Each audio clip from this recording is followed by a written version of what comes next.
ലൈംഗിക അതിക്രമ കേസിൽ രഞ്ജിത്തിനെതിരെ തെളിവുകളുണ്ടെന്ന് പോലീസ്. തെളിവ് ശേഖരിച്ചാണ് അറസ്റ്റിലേക്ക് കടന്നതെന്ന് Kochi city police commissioner Kaliraj Mahesh Kumar. Shooting സെറ്റിൽ വെച്ചാണ് അതിക്രമമുണ്ടായത്. ഷൂട്ടിംഗ് സെറ്റിലുള്ളവർക്ക് ഇക്കാര്യങ്ങൾ അറിയാം. കടുത്ത മാനസിക സംഘർഷത്തിലാണ് യുവതി കടന്നുപോയത് എന്നും കാളിരാജ് മഹേഷ് കുമാർ പറഞ്ഞു. അല്ല, കഴിഞ്ഞ ആഴ്ച വളരെ ട്രമാറ്റൈസ്ഡ് ആയിട്ട് ഒരു ഫാമിലി വന്നിട്ടുണ്ടായിരുന്നത്. കാരണം നമ്മളോട് സംസാരിച്ചപ്പോൾ അവന് മനസ്സിലായത് ഇങ്ങനെ ഒരു ഹറാസ്മെന്റ് ഉണ്ടായിട്ടുണ്ടായത്.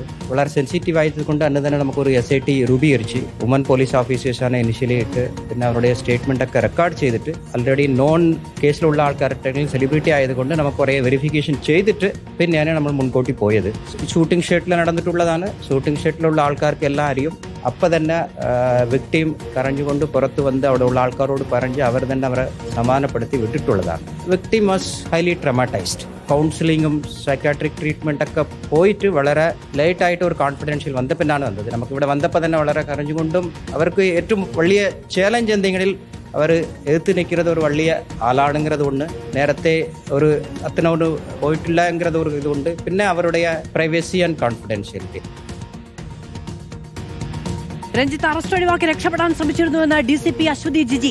അതീവ രഹസ്യ സ്വഭാവത്തോടെയാണ് പോലീസ് മുന്നോട്ട് പോയത്. രഞ്ജിത്തിനെ രക്ഷപ്പെടാൻ സഹായിച്ചവരും കേസിൽ പ്രതികളാകും. രഞ്ജിത്ത് ചോദ്യം ചെയ്യലിനോട് സഹകരിക്കുന്നുണ്ട് എന്നും എന്നാൽ കുറ്റം സമ്മതിച്ചിട്ടില്ല എന്നും DCP പറഞ്ഞു. ആദ്യഘട്ടത്തിൽ സർവൈവർ കുറച്ച് ട്രോമയിലാണെന്ന് മനസ്സിലായി. പിന്നെ ഇൻസിഡന്റ് ബാക്കി സ്റ്റേറ്റ്മെന്റ്സ് ഒക്കെ എടുത്തപ്പം ട്രൂ ആണെന്ന് നമുക്ക് റീസണബിളി മനസ്സിലായി. ഇവര് പറഞ്ഞിട്ടുള്ള കുറെ വിറ്റ്നസ്സസ് ഉണ്ട്. അപ്പോൾ നമ്മൾ അവരുടെ സ്റ്റേറ്റ്മെന്റ് ഒക്കെ എടുക്കാൻ ഇനി നമ്മൾ ചെയ്യാനുള്ളതേ ഉള്ളൂ. ആ ഒരു പ്രൊഡക്ഷൻ യൂണിറ്റ് അത് ഫുള്ള് നമ്മൾ വെരിഫൈ ചെയ്യാനുണ്ട്. അവിടെ എന്തായിരുന്നു പ്രൊസീജിയേഴ്സ് ഉണ്ടായിരുന്നത് ഇൻ പ്ലേസ്, ബാക്കി ഈ പറഞ്ഞ വിറ്റ്നസ്, ഇതെല്ലാം നമ്മൾ എടുക്കാനുണ്ട്. നമ്മൾ ട്രാക്ക് ചെയ്യുന്നുണ്ടായിരുന്നു.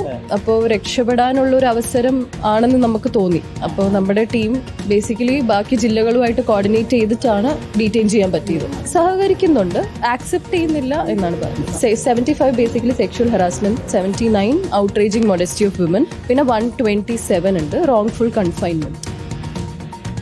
ലൈംഗിക അതിക്രമ കേസിൽ രഞ്ജിത്തിനെ കസ്റ്റഡിയിൽ വേണമെന്ന് പ്രോസിക്യൂഷൻ കോടതിയിൽ ആവശ്യപ്പെട്ടു.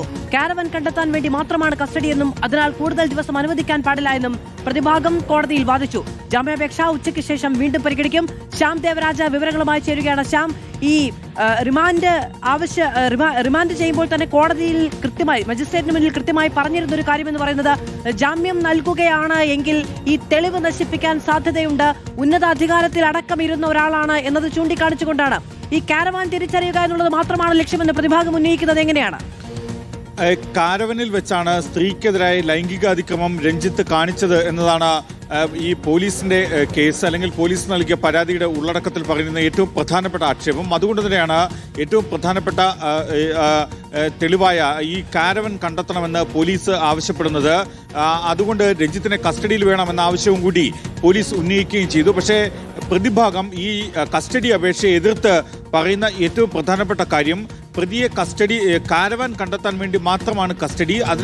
അതിനാൽ കൂടുതൽ ദിവസം കസ്റ്റഡി ആവശ്യമില്ല, പരമാവധി ഒരു ദിവസം മാത്രം കസ്റ്റഡി നൽകിയാൽ മതിയാകും എന്ന കാര്യമാണ് പ്രതിഭാഗം ഈ കസ്റ്റഡി അപേക്ഷയെ എതിർത്ത് കോടതിയെ അറിയിക്കുന്നത്. കസ്റ്റഡി അപേക്ഷയും ജാമ്യാപേക്ഷയും ഒരുമിച്ചാണ് പരിഗണിക്കുന്നത്. എറണാകുളം ജുഡീഷ്യൽ മജിസ്ട്രേറ്റ് കോടതിയാണ് ഈ അപേക്ഷ പരിഗണിക്കുകയും ചെയ്യുന്നത്. ഇതിന്മേൽ പ്രാഥമികമായ വാദമാണ് പൂർത്തിയായത്. പ്രോസിക്യൂഷൻ പറഞ്ഞ പ്രതിഭാഗം ഉയർത്തിയ മറ്റൊരു പ്രധാനപ്പെട്ട വാദം മറ്റ് ചോദ്യം ചെയ്യലുകളുടെ ആവശ്യമില്ല.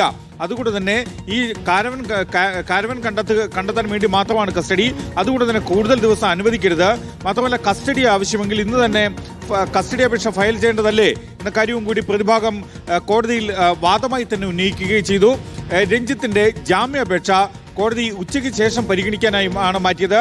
അത് പോലീസിനോട് റിപ്പോർട്ട് തേടിയ സാഹചര്യത്തിലാണ് എന്നാണ് നമ്മൾ മനസ്സിലാക്കുന്നത്. വിവരങ്ങൾ നൽകിയത്. കസ്റ്റഡി അധിക ദിവസങ്ങളിൽ പാടില്ല എന്നുള്ള ആവശ്യമാണ് ഇപ്പോൾ പ്രതിഭാഗം മുന്നോട്ട് വെച്ചിരിക്കുന്നത്. ഉച്ചയ്ക്ക് ശേഷം അക്കാര്യത്തിൽ കോടതിയിൽ നിന്ന് തീരുമാനമുണ്ടാവുകയും ചെയ്യും.